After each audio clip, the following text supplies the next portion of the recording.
What do you make of Andre Iguodala going to the Heat? What kind of a fit is that for him and for the rest of that roster? Well, I think it makes a lot of sense. When you look at how the top of the Eastern Conference stacks up, you've got a lot of really good teams with multiple wings who can do damage, right? You look at Milwaukee, it's Giannis and Chris Middleton. You look at Boston, it's Tatum and Jaylen Brown.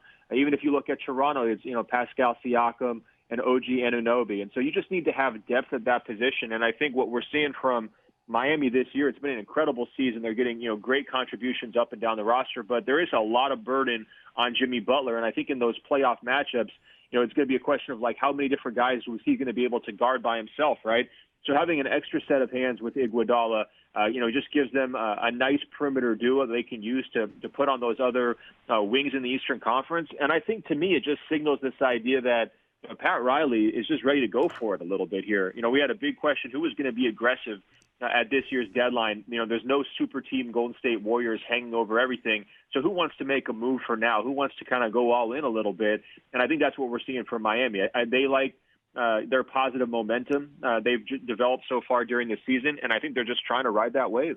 So, Ben, to that point, how much of this then is about what the Heat have done so far this year and also about Pat Riley seeing that the other teams in the East, aside from Milwaukee, are not exactly juggernauts? Well, yeah, I think everyone in the Eastern Conference, outside of Milwaukee, can talk themselves into making that conference finals, right, at least of the playoff teams, because there's not really a clear-cut, super strong number two. I really like what Toronto's done this year. Boston's had a phenomenal season. But if you're Miami, you can definitely talk yourself into being able to beat one of those teams in the second round. And so I think that's why they tooled up a little bit here.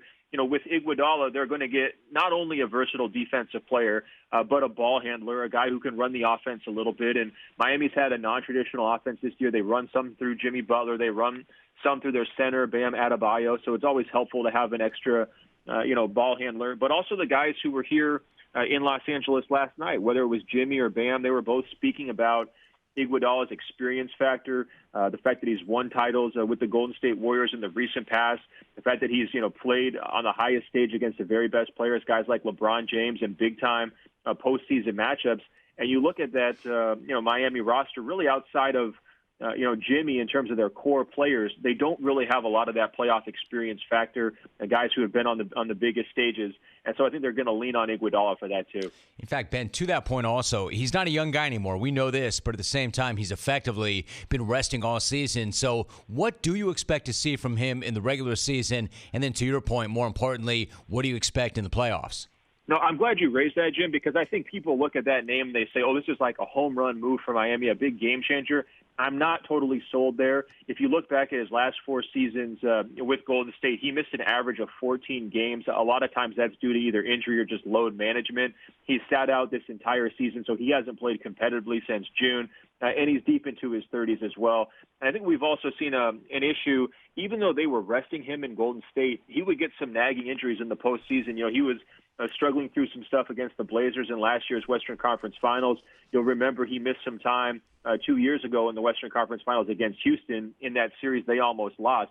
So keeping Iguodala healthy through a deep playoff run is absolutely going to be a top priority for the Heat. I mean, it doesn't do you any good to trade for him and sign him to an extension if he's not healthy, when those big games come. So I expect there to be kind of a management process here, especially in the short term, trying to get him ramped up, back into NBA shape on the court, and then just make sure you're preserving him for the biggest moments and the biggest matchups. Ben Golliver joining us once again. So the other big move in the build-up to the deadline, Ben, was the 4-team deal involving Houston, Minnesota, Atlanta, and Denver. What do you make of Houston's eagerness to get rid of Clint Capela?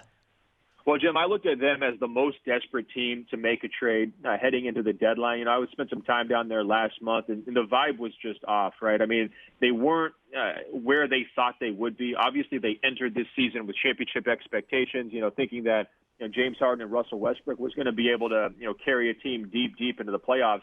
And they just had not performed to that level. They got ran out of their own building by LeBron James and the Lakers. LeBron's getting MVP chance in the Toyota Center, and the Rockets fans are leaving early. I mean, that's a tough sight, and that's the kind of sight I think that does spur you to action. Now, their issue was they had a huge hole on their roster. They didn't have anybody to guard LeBron or anybody to guard Kawhi Leonard in those playoff matchups other than P.J. Tucker. And one man can't slow down those kinds of star-level players. So they go out and get a player like Robert Covington to help him there. Now they've got multiple perimeter defenders in those playoff matchups, and it does cost them Capela. But I think ultimately this was more about, a priority list. They just decided they needed another quality perimeter defender more than they needed a center. And it's going to require Coach Mike D'Antoni to be pretty creative. He's going to have to play a lot of small ball, a lot of interchangeable lineups where they're switching everything on defense. But it should help them increase their shooting as well and make Harden's life a little bit easier. He's been up and down this season, Jim. It hasn't been the smoothest James Harden season that we've ever seen. And I think part of it was because Westbrook and Capela were playing together, and both those guys aren't really shooters, and that kind of crunches the court around Harden a little bit. And now you're going to be able to space that thing out a little bit more, and I expect Harden's numbers to go up. Ben, you look at Harden, though. He's now 30, and he has put up some of the best seasons in league history. Is it starting to feel like his time in Houston, though, will not include a championship? Well, I don't see them as a top-shelf contender this season. And if they go out early in this playoffs, I could absolutely see just a big-time, change of direction this summer. I mean, go back to the drama they had in the preseason, with the, China and the Hong Kong issue. They've got an owner who's had a lot of different messages. He's put out this idea they want to be competing for titles, and then he makes deals here at the deadline that kind of, keeps them out of the luxury tax.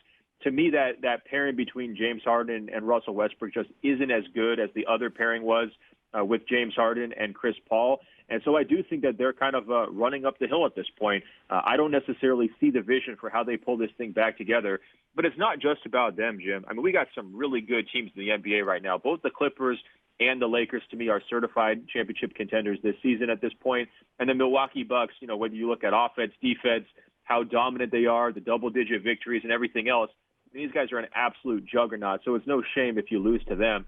To me, I just think Houston has fallen off the pace a little bit. All right, so Ben, before you go, what about the LA teams? Let me start with the Clippers really quickly. There's been talk surrounding them maybe making a move. Paul George has been pretty outspoken that he likes the roster the way it is. When you look at that roster, how badly do you think they need to make a move? Yeah, I think they're okay. They're in good shape. Both L.A. teams are going to be happy that Iguodala went to Miami because now he's not on that other L.A. team, right? So it's almost like both those teams win just by having him in the Eastern Conference. And I think they were both interested in a player like Iguodala or even Covington too, but, that one winds up going a different direction. I think for the Clippers, they're not in some sort of a panic mode. I mean, their roster is very deep, very balanced.